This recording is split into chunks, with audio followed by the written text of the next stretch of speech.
Last week we brought you the extraordinary photos recovered from a camera washed up on a North Coast beach 4 years after it had been lost at sea. The camera, sealed in a waterproof case, belonged to Sydney man Peter Traherne, who, along with diving mate Jeff Tozio, was stranded 7 kilometres offshore after their dive boat drifted away when the anchor rope snapped. This week, Sharon O'Neill caught up with Peter Traherne, whose incredible survival skills are once again being tested. We were going out to dive Pimpernel Rock, a lovely marine sanctuary. It was a rough day, but it was certainly diveable. It was December 2006 when Peter Traherne and his diving partner Jeff Tozio plunged into the sea from their dive boat 8 kilometres off the coast of Woolai in northern New South Wales. We went down the anchor rope. It was a beautiful dive, lots of fish, jewfish, kingfish, teeming everywhere, lovely sharks. We did our dive.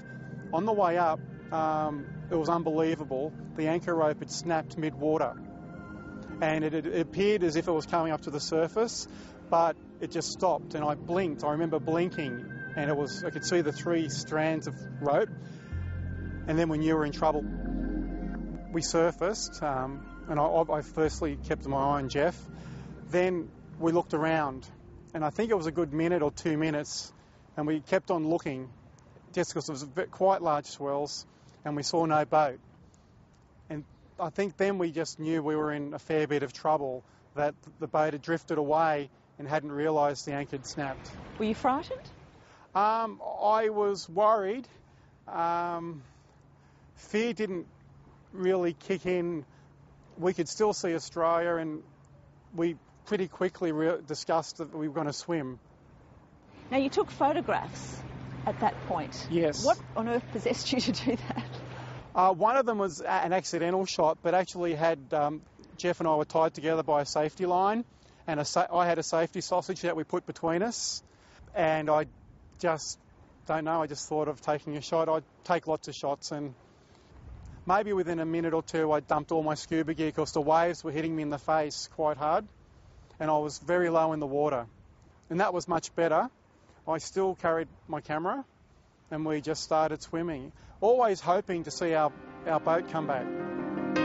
The dive boat was looking for them, but after 4 hours, they were still missing at sea. Seen this large tanker going backwards and forwards on the horizon, but not really going anywhere near us. And we kept on swimming. Then we kept on just looking around, and I think we saw a helicopter, but they were nowhere near us. I think we heard a plane. We did see our dive boat come about 100 metres away from us at one point, but on the windward side, and they couldn't see us. And they couldn't see our safety sausage, and they couldn't hear us, and we screamed as loud as I've ever yelled. We knew we were probably safe when the tanker started heading directly for us. Later we found out that they'd seen the safety sausage. Maybe then 5 or 10 minutes later the helicopter came over the top of us and gave us the big, "Are we okay?" and we gave them the diver signal that we're okay. Then the police launch from Coffs Harbour came, and we hopped onto that, and they checked us out, and then we were going to be taken back to Coffs Harbour, but my family and our friends were all waiting at the Walleye boat ramp. So we were given the option to jump back in the water, swim over to our dive boat who'd joined up with the police rescue boat. So we did that again. Back in the water with my camera, with our gear, swam over to our dive boat. The first thing, our friends hugged us and kissed us, and they thought we were gone, and they were crying, and we were crying. It was pretty emotional. Then we headed back for the 20-minute drive to Woolai, and it was a difficult afternoon, and the tide was going out, and it was very glary, the sun, and a freak wave came up behind us as we're coming over the sandbar, and the footage speaks for itself. The boat rolled, and we were thrown out violently. My camera, our dive tanks, everyone's belongings. A couple of my friends, Rob and Les, were trapped under with their life jackets and almost drowned, but they got out. And the irony was that we ended up swimming to shore, even though we'd been rescued. We actually kissed the sand like the Pope kisses the tarmac. Here, boys. Come on. Peter Traherne was safe, but he'd lost his precious camera. That's what I regretted losing the most. The photos from the dive, the photos from the rescue, but it was gone. We went at 6 o'clock the next morning, we'd searched the beach. The only thing I got back was an old crushed up thermos that I've still got. Everything was lost. But not forever. In August, a local Wooli resident found the camera, still in its waterproof case, washed up on the beach about 2 kilometres from where the boat had rolled. I had an email saying that my camera had been found, and it was a great joy for me because that email arrived the day before my birthday. So I just thought, what a very nice birthday present to get this camera and my photos back. Were you shocked when you heard that it washed up on a beach? Yeah, I couldn't believe it. It's the most remarkable coincidence.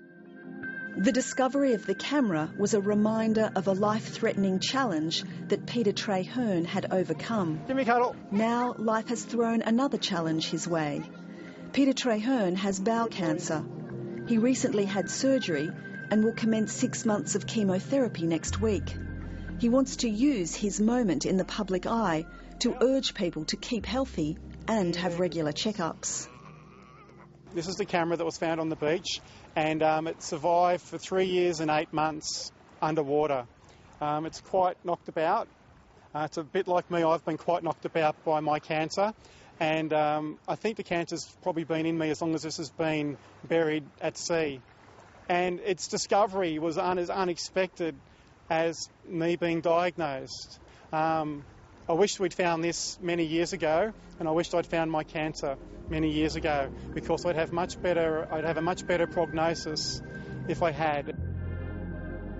When I was lost at sea, I never envisaged not making it, and at the moment, I don't envisage not making it. I was scared of getting a colonoscopy. All of my family and friends have had one based on my getting bowel cancer, and luckily a few of them have had polyps removed and they're in the clear. So I just hope that particularly fathers can get themselves scanned and keep themselves safe for their families. Men get a checkup. Thanks, Sharon O'Neill.